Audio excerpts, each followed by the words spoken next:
The Shepherds of Chicago Town.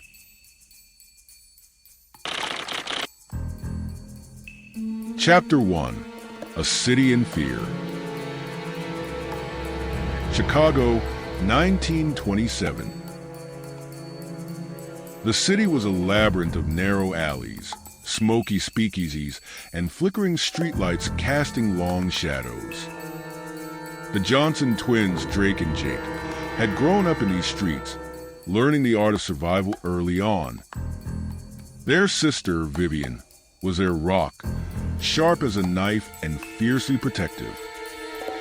But even the strongest family bonds were tested in a city where power belonged to men like James Trigger Williams, the ruthless kingpin who ruled Chicago's underworld with an iron fist. Trigger's empire was built on fear, corruption, and a network of loyal enforcers who carried out his every command without question.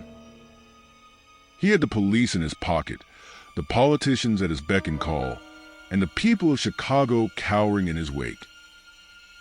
The Johnsons had managed to stay out of his way until one fateful night when everything changed. Chapter 2. The Hit. Drake and Jake were working late at their garage, a small but profitable business they had inherited from their father. The night was cold, and the wind howled through the cracked windows as they worked on a client's car. Vivian was upstairs, poring over the books, when the door swung open. A group of men, Trigger's men, stormed in without warning. They were looking for something or someone. The Johnsons had no idea what had drawn Trigger's attention to them, but they soon found out. A shipment of illegal booze, meant for Trigger, had gone missing. Someone had tipped him off that the Johnsons were involved, and now he wanted revenge. The men ransacked the garage, smashing everything in sight, and when Jake tried to stop them, they left him bloodied and broken. Vivian watched in horror as her brothers were beaten, powerless to stop it. But as the men left, they delivered a message. Stay out of Trigger's business or next time, we'll come for your sister. Chapter 3. The Fight Back. The attack left the Johnsons shaken but not broken.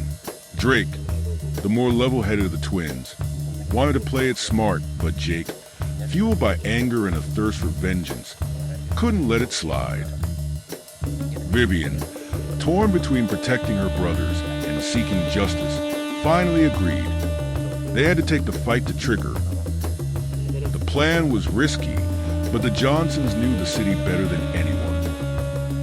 They started by cutting off Trigger's supply lines, hijacking his booze shipments, and spreading rumors to sow discord among his men. They recruited allies from the city's underbelly, disgruntled gangsters, corrupt cops who had been double-crossed by Trigger, and even a few politicians who wanted the mobster out of the way.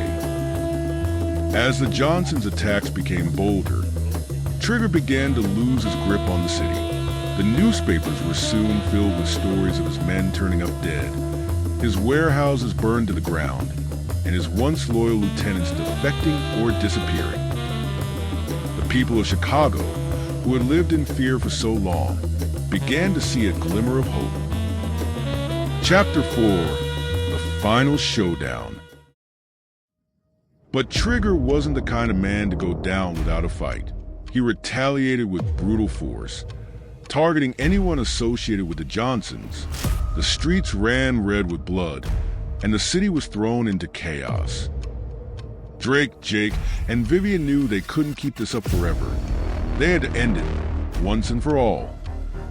The showdown took place in an abandoned warehouse on the outskirts of the city, a place where so many of Trigger's deals had gone down. The Johnsons had lured Trigger there, using his own greed against him. As the tension mounted, the air was thick with the smell of gunpowder and the sound of footsteps echoing in the dark. When the first shots rang out, it was Jake who led the charge, his rage driving him forward. Drake was right behind him, cool and calculated, covering his brother's back. Vivian, armed and ready, provided support from the shadows. The battle was fierce and the outcome uncertain. Until Trigger, wounded and desperate, made a final, fatal mistake. In the end, it was Vivian who delivered the killing shot, a bullet straight to the heart of the man who had terrorized their city for so long. Chapter 5: A Short-Lived Peace. With Trigger dead, the Johnsons brought a brief peace to Chicago. The city breathed a collective sigh of relief, grateful to be free of Trigger's reign. The twins and their sister became heroes in the eyes of many, but they knew that in a city like Chicago, peace was always temporary. The power vacuum left by Trigger's death was quickly filled by other ambitious gangsters, and the cycle of violence threatened to begin anew. But for a brief moment, the Johnsons had brought justice to the city they loved, and for that, they would always be remembered. As the dust settled and the shadows lengthened, Drake, Jake, and Vivian walked the streets of Chicago, knowing that their fight was far from over.